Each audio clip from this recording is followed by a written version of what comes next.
Leyentes, se nos acaba el año, pero antes de que se acabe, el wrap-up de mis lecturas de noviembre.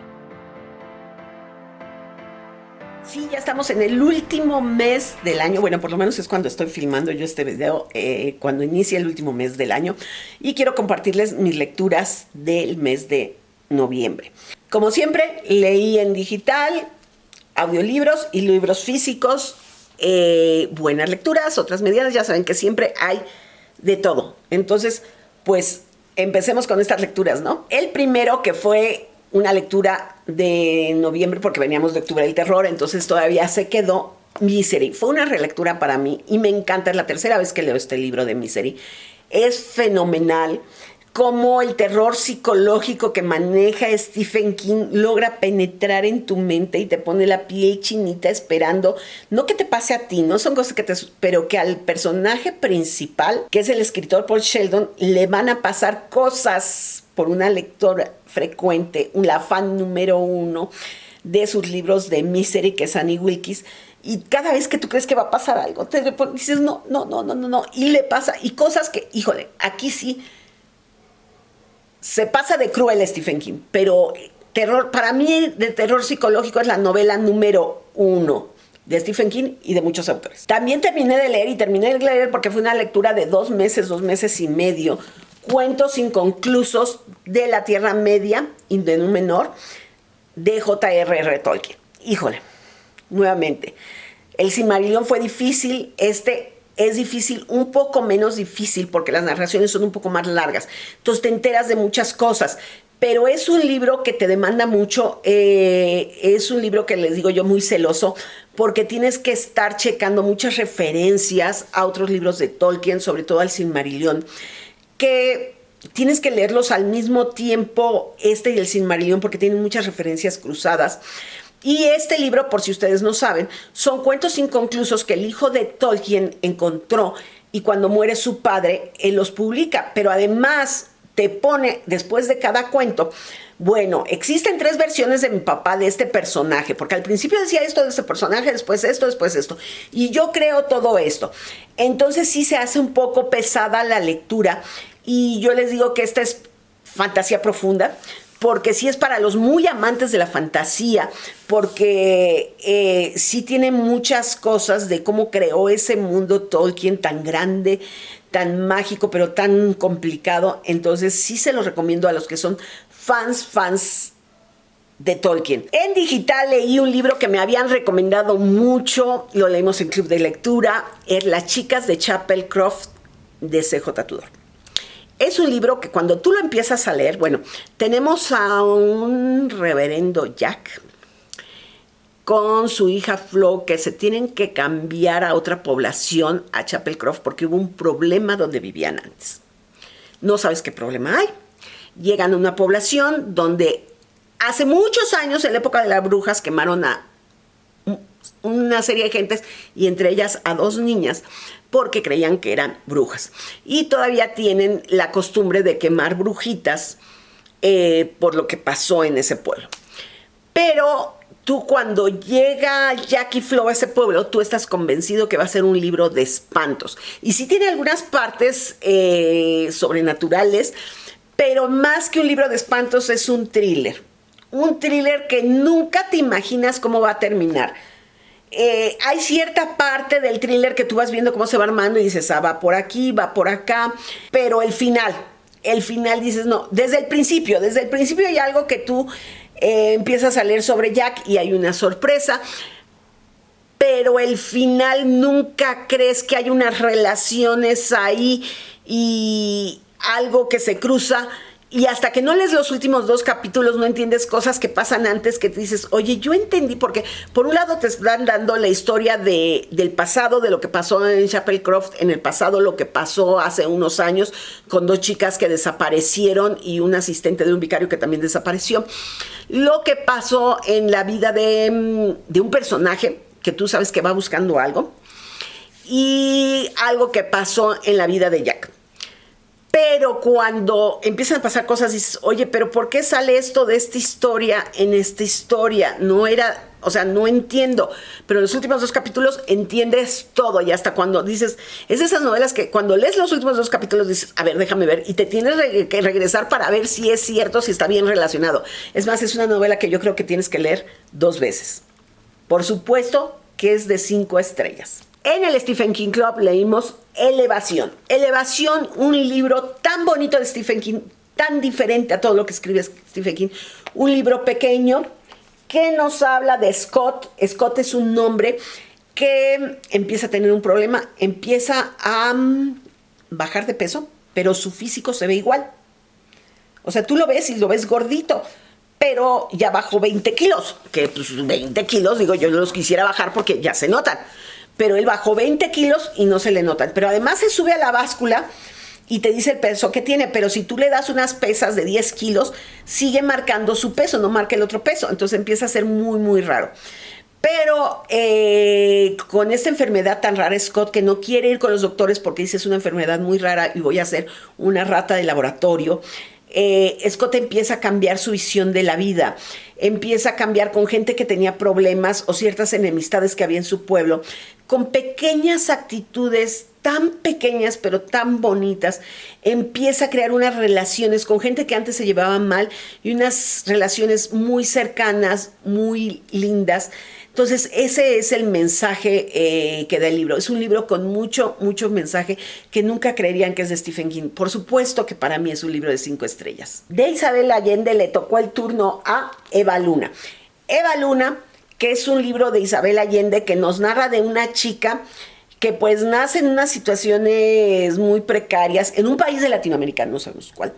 Se muere su madre, la cocinera de la casa que la adopta, la empieza a llevar para que sea sirvienta en distintas casas, cobrando la madrina, no ella, la cocinera, porque era su madrina de bautizo. Pero esta niña que cuenta historias, que siempre le ha gustado contar historias y que va de una casa a casa viviendo unas cosas con personajes muy fuera de lo normal. Y luego ya hay un momento que se va, que huye de una casa, que se encuentra un chico que vive en la calle, que posteriormente va a ser un chico que es parte de una guerrilla. Su relación con él. Por otro lado tenemos otra historia que no sabemos hasta el final cómo se van a unir todas estas historias y que tiene un mensaje bonito. O sea, son muchos como cuentitos de Eva Luna más la historia de Eva Luna. Para mí está dentro de los libros medios de Isabel Allende. Para mí es un libro de 4 estrellas. Creo que tiene libros mejores, pero también tiene otros que me han gustado menos. En noviembre terminé Circo Máximo de Posteguillo, que es el segundo libro de la trilogía de Trajano, que es un tochote. Sí, no crean que lo leí en noviembre, tardé 2 meses, 2 meses, fueron 8 semanas de lectura de este libro, que es genial, porque en el primer libro, que ya les platiqué, sabemos quién es Trajano, pero Trajano casi no participa. Nada más sabemos cómo llegó un hispano a ser emperador de la Gran Roma antigua. Pero aquí ya empezamos a ver a este Trajano, que es un emperador muy frío por un lado, pero que sabe ver muy bien las cosas y cómo manejar todo. Es un planeador estratégico a todo lo que da, porque planea futuro con los recursos que tiene en el momento. Trae la historia de un puente. La historia de las vestales, que yo no sabía quién eran las vestales, que eran bien importantes en la antigua Roma, pero que tenían mucho poder, pero por otro lado que las podían enjuiciar y hasta matar, pues si hacían ciertas cosas, y que eran consideradas como hijas del emperador, aunque no fueran sus hijas carnales. Entonces aquí ya empieza a ver los tejes y manejes del gobierno de Trajano y empieza a aparecer ciertos personajes. Por ejemplo, está un gladiador. Vemos mucho cómo se maneja con el personaje de Zeller, las carreras de estos carros, cómo eran esas vueltas, cómo se medían, cuántas vueltas eran, que dentro de la novela te lo va explicando poco a poco. Los gladiadores. Y empezamos a ver a Adriano, que será un gran emperador romano, pero aquí Adriano era un sobrino de Trajano y empezamos a ver ese Adriano que tanto se va metiendo en este gobierno. Y por supuesto, si el mes pasado leí El silencio de los inocentes, este mes tenía que leer El dragón rojo, que es el primer libro, es el antecesor es el predecesor, va antes de El silencio de los inocentes, El dragón rojo, donde conocemos un poco más a Crawford, ese jefe del FBI, pero también conocemos a Will Graham, otro personaje que es del FBI, pero que piensa mucho como piensan los criminales. Yo creo que en este libro y en El silencio de los inocentes, la propuesta del autor era escribir sobre asesinos seriales y la forma en que el FBI los busca, teniendo un asesor que es Hannibal Caníbal, que es un criminal, un psicótico, pero muy, muy inteligente, que les va dando pistas a cambio de ciertas cosas. Pero con la película El silencio de los inocentes, el personaje de Hannibal, Entonces ya el tercer libro, que es Hannibal, ya va dedicado a ese personaje y fue escrito después de la película, que es lo que estaré leyendo en diciembre y ya les platicaré. Pero este libro a mí me gustó más El silencio de los inocentes, por eso este tiene 4 estrellas. En audiolibro escuché Bajo la puerta de los susurros de T.J. Klump. Es un libro precioso. Es el segundo libro que leo de él, y igual de precioso, donde conocemos a Wallace, un abogado muy frío, muy cruel, muy directo al objetivo, a ganar, muy solo, sin amistades, que se muere y llega a un lugar intermedio donde tiene que cruzar en algún momento, cuando esté listo, una puerta y seguir su camino ya dentro de la muerte, y donde conoce a Hugo, que es el barquero, que es el que le va a ayudar, pero está en una salón de té, donde la gente normal puede ir al salón de té, pero no lo puede ver a él.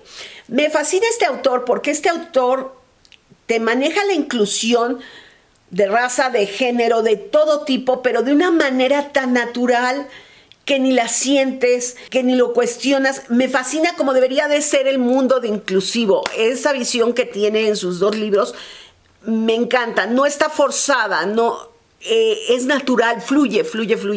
Yo les recomiendo mucho, y sobre todo en audiolibro, la narración es buenísima. Está en Storytel, búsquenlo. Fahrenheit 451, otro libro que no había leído yo, que tenía en mis pendientes de Bradbury y que me encantó, una distopía donde los bomberos, en un futuro que no sabemos dónde es, en una zona donde se considera que leer es malo porque leer te hace pensar y te hace que no seas feliz, y el gobierno quiere a la gente feliz sin que piense. Los bomberos se dedican a quemar libros, a quemar y encarcelar a la gente que tiene libros. Y conocemos a Montag, que es uno de estos libreros, que tiene una vecina con la que tiene ciertas pláticas, que empieza a cuestionarse. Lo que me encanta es que este libro fue escrito en los 50 y trae una crítica, más que crítica, propuesta de para qué deben servir los libros. Para él tiene 3 utilidades los libros, pero es que no solamente lea, sino que el libro sirva para algo más, y cómo dejar de leer puede afectar. Y lo que les digo, me encanta, es que el día de hoy, con todo lo que tenemos de tecnología, dice, sigue siendo un libro tan actual, que te deja pensando en tantas cosas. Los últimos capítulos lo único que hacen es dejarte pensando. Entonces la verdad es que mis respetos para el autor, para haber escrito eso a mediados del siglo XX, cosas que apliquen el día de hoy en el 2023. La cereza del pastel, señores, por fin leí Rayuela. Créanme que estoy feliz porque es un libro al que le tenía miedo le tenía, me imponía Rayuela. Hice un club de lectura, nos dieron una clase, mi profesor de literatura, de por qué Rayuela es Rayuela. Lo sufrí al principio, pero después entendí la estructura, entendí un poco lo que Cortázar nos quería dar y lo seguí leyendo. Es una antinovela, yo no sabía que es una antinovela. Te deja mucho que pensar, de un lenguaje muy abstracto, muy surrealista. Mucho que analizar. No. Independientemente, para mí es un logro haberla leído. Ya les voy a subir, si no es que ya les compartí, mi opinión de Rayuela, que eso es un video completamente aparte, por supuesto que sí. Y bueno, esas fueron todas mis lecturas de noviembre. Buen mes lector, como les digo, libros que me imponen, libros difíciles, libros con mensaje preciosos, libros históricos, de todo un poco. Ya saben, como siempre, yo soy polilectora, poligénero, leo de todo un poco, leo muchos libros. Entonces fue un muy buen mes lector. ¿Y tú qué tal fue tu mes lector de noviembre? ¿Qué libros leíste en noviembre que me recomiendes y me digas, Pati, tienes que leer ese libro? Déjenme sus recomendaciones, porque créanme que muchos de estos libros los he leído por recomendaciones de ustedes, porque muchos de esos yo no sabía ni siquiera que existían, y ustedes me lo recomiendan, empiezo a averiguar y digo, yo lo tengo que leer. Entonces déjenme aquí abajo sus recomendaciones de lo que leyeron y yo tengo que leer. Y como siempre, ya saben, si les gustó este video, dedito arriba. Si no les gustó, dedito abajo, pero me dejan sus comentarios. Sus comentarios son bien importantes para mí. Suscríbanse al canal, pero denle clic a la campanita para que se enteren cuando yo suba nuevos videos y los puedan estar viendo y comentando. Y ya saben que nos vemos la semana que entra para seguir hablando de libros y lectura, que es lo que más nos gusta, ¿no?